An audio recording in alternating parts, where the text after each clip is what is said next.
GMS FM en direct de Santhiaba à Ziguinchor. Bienvenue à cette édition. Le sommaire. Abdoulaye Baldé pris dans un tourbillon politique après sa défaite du 30 juillet dernier.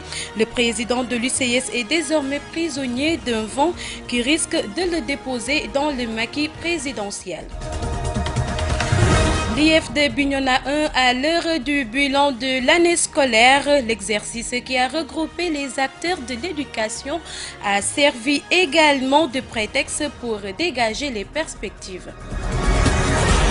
L'actualité internationale présentée en bref et en images et la revue de presse mettront fin à cette édition de Développement. Bienvenue. Un enfant d'une dizaine d'années a été heurté ce matin sur le boulevard des 54 mètres par une voiture immatriculée en Guinée-Bissau. Cet accident qui a causé des blessures plus ou moins graves à la victime pose la problématique de sécurité sur cet axe fréquenté à Ziguinchor. Nous écoutons le reportage de Rokhayabé. Le boulevard des 54 mètres a encore enregistré un accident de la circulation ce matin vers 9 h. C'est un enfant âgé seulement de 10 ans qui a été heurté violemment par une voiture immatriculée en Guinée-Bissau, causant des blessures au niveau de la tête. Lamine Dramé, témoin des faits. C'était une voiture bissau-guinéenne. Le conducteur roulait à grande vitesse. Il a aperçu de loin le garçon traversant la chaussée. Le chauffeur a réussi à freiner, mais il a quand même percuté le garçon. Les sapeurs-pompiers ont été contactés, mais ils tardent toujours à arriver. Après l'accident, il a fallu presque 1 heure avant l'intervention des sapeurs-pompiers, chose que les populations déplorent. On m'a interpellé pour me dire que le jeune Ahmed a subi un accident. J'ai trouvé les gendarmes sur place. Ces derniers m'ont dit qu'ils ont contacté les sapeurs. Certes que le véhicule roulait à grande vitesse. Il se trouvait que c'est une intersection. Les voitures doivent ralentir pour laisser passer les piétons. La victime est blessée à la tête. On s'est toujours plaint de la lenteur des sapeurs-pompiers. Parfois, si les gens sont pressés, ils évacuent eux-mêmes les victimes.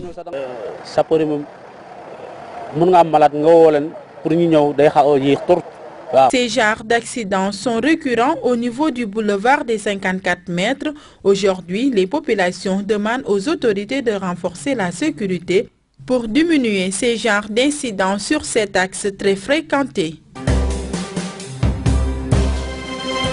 Voilà, nous nous rendons à Bignona où l'inspection de l'éducation et de la formation de Bignona 1 a fait le bilan de l'année scolaire 2016-2017.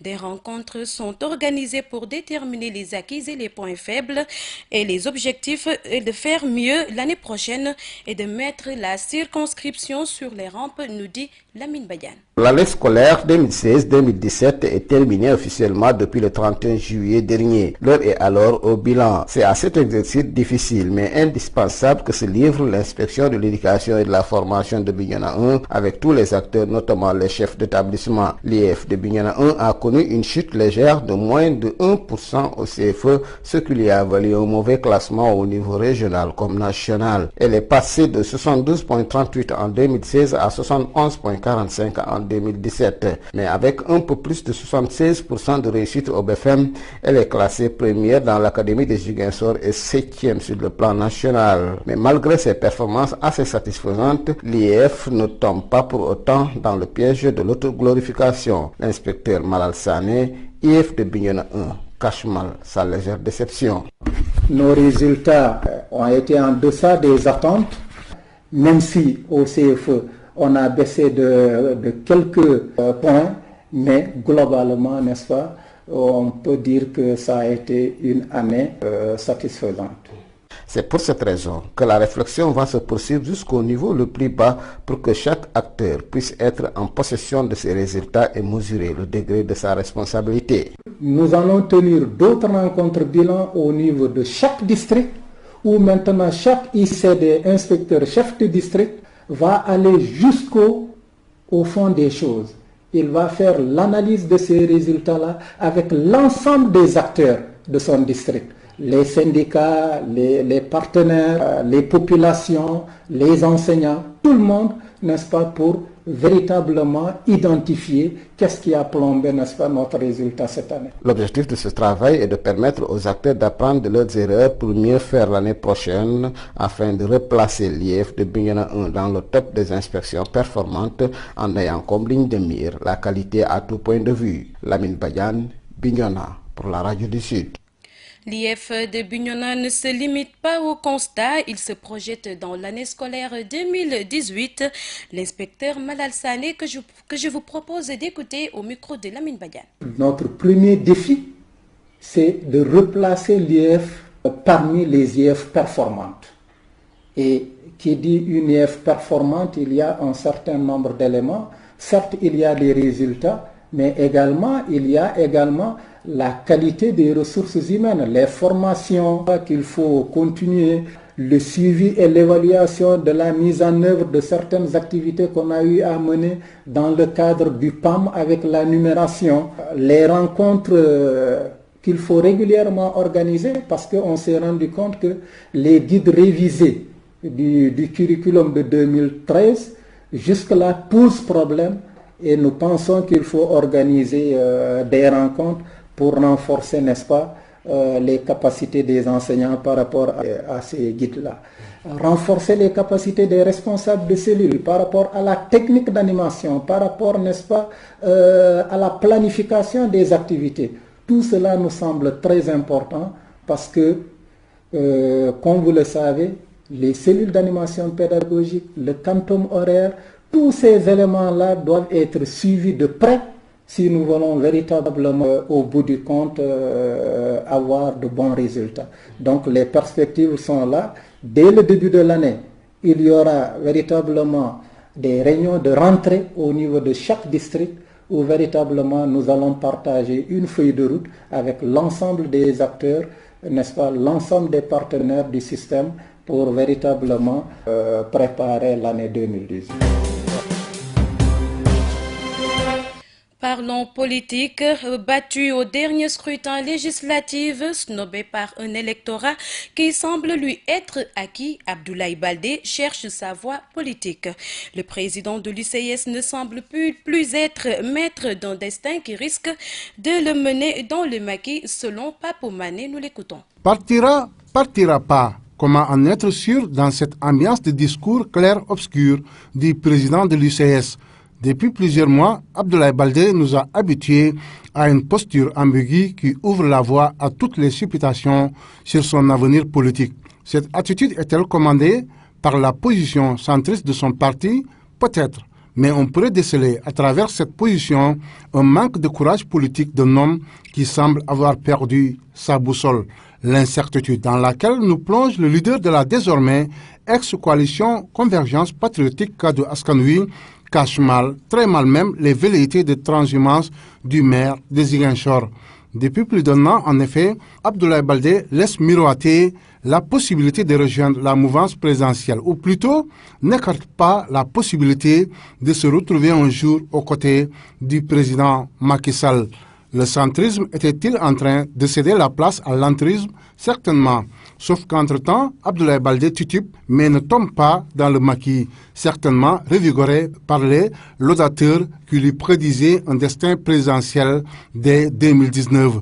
Perdre la confiance de ses compatriotes du Sud, comme ce fut le cas le 30 juillet dernier, peut-il laisser impassible un homme, fut-il Abdoulaye Baldé? Négatif, répondrait-on ailleurs. Et c'est justement pourquoi le président de l'UCS a repris son refrain habituel d'ouverture vers le pouvoir. De là à migrer vers le camp présidentiel, il n'y a désormais qu'un petit pas que les Ziguinchorois ne devraient plus être surpris de voir Abdoulaye Baldé franchir dans les prochaines semaines.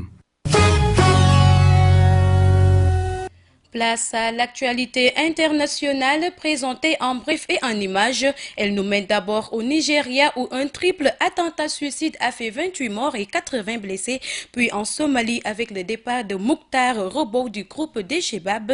Et enfin aux États-Unis, 3 jours après l'attaque de Charlottesville, Donald Trump remet le feu aux poudres. Nouveau bain de sang au Nigeria. 3 femmes kamikazes se sont fait exploser mardi en fin de journée dans le nord-est du pays.